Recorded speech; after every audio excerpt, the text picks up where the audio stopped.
Mercedes Mone. Let's begin there. Oh man. I can feel it in the air tonight. And what I'm talking about, the cope and not Adam Copeland. I can feel like the winds of change blowing. It seems like there's some hinting going on that Mercedes Moné had talks with WWE that broke down. Of course, all the back channel nonsense started immediately from there, where they started putting out, or someone started putting out, things about the talks, whether it was, she was asking for a Charlotte number. She was asking for a Becky number, more specifically Charlotte. Yeah. And the whole thing behind that, I sent a tweet thread out about it, basically saying, who would this information come from and who would it benefit? Right. And there are people that still got messaged you and responded and said, why would this benefit WWE? Because this is their saying that this is their sticking point. This is them putting out their negotiations to public saying, like, this is our walk away point. Like, this happens all the time. Well, you know what? I can't blame them because, we often have this thing where it's like, we have people that watch this stuff and they don't watch sports, even though this is a fake sport. So therefore, like, the best way to do it is try to copy what sports does and what sports is best at. It will also be able to control the outcome, which what sports doesn't have. This happens in sports all the time.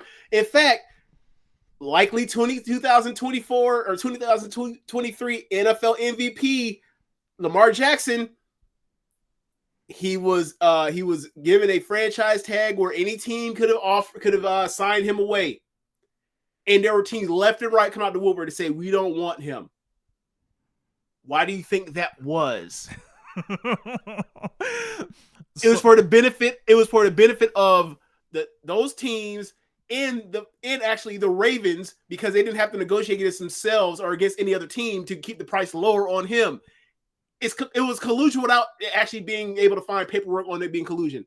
So, like, especially after what happened with the Deshaun Watson stuff, where like he got so much money and it reset the framework of what quarterbacks can make that like everyone was around. We can't do that again with this guy.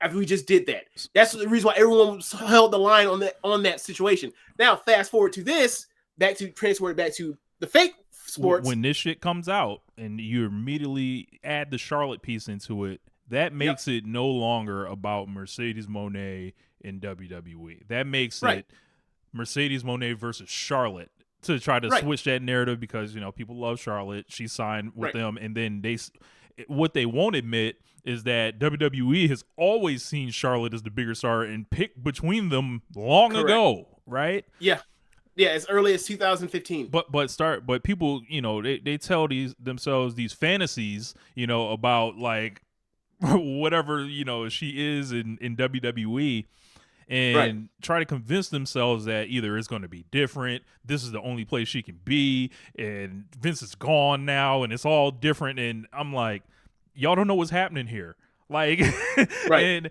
the whole thing, like, they don't care that Mercedes always had more fans. They don't care that Mercedes is 5 years younger than her. These are not the points of this. These are like the T.I. and Lil Flip thing. These are not the points of contention in this conflict right here. This is not what it is. Yeah, this is trying to control a narrative about this black woman. Can you say it again? Can you say it again? Is trying to control a narrative about this black woman who can really write her own ticket, honestly. Pretty much. And if that's to another company's benefit, in AEW now, that's gonna burn a lot of people up, and it's going to weaponize all the people that say, who does she think she is to ask for what Charlotte gets? Who does she think she is to come out here and demand this, when she's injured, when she's blah blah blah? They've got a bunch of chicks in NXT. They've already got Bianca Belair. There's all this stuff that we always hear. And also, you already got another black, right? To mention, never do the Bianca Belair versus Sasha Banks stuff in public on Twitter. It's always designed to make you fight. Never do it. I never knew that existed, but Oh yeah, the good one, but Bianca Belair. the thing for me is like maybe the reason why I didn't know it exists because like I would never want to go into that because I know where that's headed.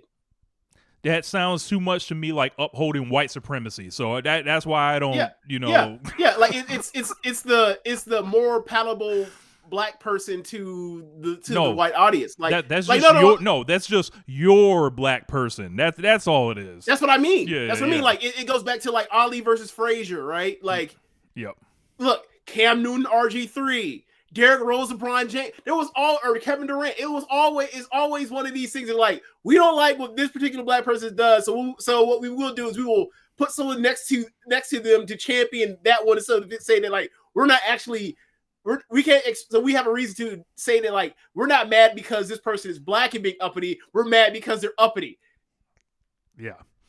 So yeah, it's always that. There's always a lot of people that need to line up, take their L's, put the cope out on the timeline, and tell the truth about it. Just say you're upset. Just say you're mad, and you want her to be in WWE where she's under Charlotte. Say you want her to not achieve. Say that you want her to just be underneath. Essentially, tell the truth about it. The thing is I don't know necessarily if WWE fans want her underneath so much as no, they want to lie to themselves and say she's not underneath when in reality she always will be. Okay, gotcha. They just want her home under any circumstance. Now that she's not home, they're gonna come up with whatever reason to be mad at her and to justify not tuning to watch so they can pretend that like they were ever really fans of her more than like the brand or the company or the promotion. Yeah. I welcome it. I mean, like, look, man. She was in New Japan in Stardom for a year, and all those Abbies. I saw a lot of them in pictures from the press conferences, but not many of them from like her pictures from the shows. So, yeah, man. Going forward, it's looking like the winds are blowing her towards AEW. I don't think. Oh, it looks like The Rock just came back on Monday Night Raw.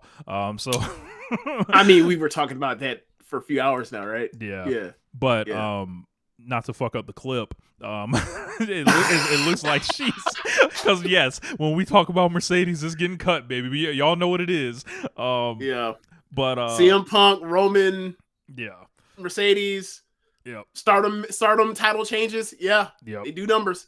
They with her going to AEW, I don't think she's an instant problem solver for AEW. They have to radically change pretty much everything when it comes to how they push women in that company, who they push, and they need to come up with a really good game plan as to not let it turn into a CM Punk situation, like where it's it's because she's going to require a lot more than what they have, and under the current way to present people. Because say you sign her and then you change nothing about the time, anything, that's a waste of money. And then that's along the lines of like signing Saraya essentially. But like I would imagine like like in no way am I saying Mercedes Mone and Saraya are on the same level. However, Saraya did not change fundamentally how this company operated. She just came in, signed at whatever she was signed at, right? And I would imagine it was not like cheap or anything, right? Right. So the strategy I think has been going on, which has led to the overexposure of Sky Blue, Julia Hart. They're doing the classic Moneyball low spade strategy. Develop your own assets to the point you can eventually like do something with them. But when you throw a Mercedes in the mix, it's like, all right, everything has to change. Like you gotta keep her in there with no one sorry. You gotta eventually make her the champion, and you got to elevate and give her stories and programs worthy of that. And you have to like you kind of have to treat it the way that like if it was wearing competently like what they were trying to do, WWE was trying to do with like Ronda, where it's like this is your shot at some version of legitimacy that you or viewership that you did not have previously, and it will behoove you to now invest into that particular division because you have a star there in a way that you did not have before, for whatever reason. and now this is your opportunity. So it's like it's gonna it could lead to like the Charlotte and Becky stuff on one end, leading to them eventually meeting up. Obviously, I don't mean they're gonna have some three-way thing that had no business being a three-way, but it's like as far as like there's gonna be eyes, and there's gonna be some type of opportunity for the women that did not have before. And by woman I mean like the division as a whole. So like if she comes in, it's something we've been talking about like since for a long time, maybe since after year one of AEW, was like what happens when a horsewoman flips, and we were always looking like who's it gonna be? Is it going? Yeah, actually, they didn't even say after the first year. Was actually first year because 2019 was like when they when her and Bayley left after WrestleMania 35. So it's been a thing where it's like someone's gonna go. People have been fed up with that promotion, but like for so long, that's the only place to go. So it's gonna take somebody to go do it, especially from that division, from that side of the spectrum. So if she comes in, they have their shot. They can rest at ease. At like they put her on the Wembley screen a bunch of times during the pay-per-view, and it actually paid off. And it's not just some big egg on their face. Bad. Yeah, that would have been embarrassing, I think. They was using her for free promo. That was a leverage play. Yeah, we'll fly you in. Look, there were people on that roster that been there from day one that didn't get flew in. So like that was like, but yeah, man. I only hope good things that come from this. Yep. But you never know. We'll see if they're capable. But I definitely like if it's up to me. Like Yuka Sakazaki's coming in. Like Riho just lost to the champion. I think Riho's like a perfect person like to put her against to begin to where like obviously she's a good wrestler and then they'd be able to have a good match. Red Velvet would be another person. As I mentioned, Yuka Sakazaki, and then it would probably lead up to like Hikaru Shida for me, like in her. Shida, I mean, look, this is when all the people that have been, from injury or whatever else or rehab, like the Thunder Rosas, the Shidas, the Jamie Hayters, the Statlanders, like the Serena D's, people that kind of look. Willow Nightingale, she's already had Willow Nightingale. Bring Athena ass out of the mid-tier AmRest, put her into the major AmRest again. Yeah. So there's plenty of opportunity, and she knows more than just a few of these people. She's had run-ins with them over the years from different styles. Like Tony Storm in Mercedes is a thing that's ready to go right now. They can just do this is my spotlight. My character is I am this glory hog, 40s actress or whatever else, and now there's a bigger star to me. I don't know how to handle it. I may have a psychotic break again, or my psychotic break might take me to even further places. Like there's a ready-made story for all of that. So yeah, Tony is going to have to try with the women's division in ways that he's never done before. In the ways I'd look at back in the day and be like, look at all this trying. Look at all this trying in this tag division, in this singles men's division. Look at all this trying. Look at all these attempts. When does the Megasis come back so we can get the true David versus Goliath match here? I mean, that's on the table too. Her and Nyla, that's on the table too. Yeah. And I gotta say it. Her and Britt. Also, we already know the tear the timeline apart. Sign me up. I don't know how much of the timeline that's going to tear apart. I mean, I don't feel like there's too much overlap on that Venn diagram. No, I'm saying it's like the gas is already poured on that one. All you got to do is book it, and then that's throwing the match on it. So, I mean, that will be interesting until the match starts. Yeah. Because what's that bill? How about this? This is going to be all-time slander. Yes, Wasabi King, all-time slander. Yes. Can we get a Can that come in the form of a tag match? You gotta get Britt. You gotta get Britt not to do what she do in these singles match. You need to be tag team Britt. Man, Nithman brings up a good point. They could do the Julia match of Forbidden Door. they probably could. I know that's gonna make some people. See, at mad. first when you said Julia, when I saw when you said Julia, I was thinking Julia Hart. And I was like, oh, you meant Julia. Okay, no, the Julia. The G. Ha ha ha ha. I see Julia. I see what you're doing. The only Julia. Okay. That would be funny though. Yes, it would. Yeah, that would be. I want it. I want it.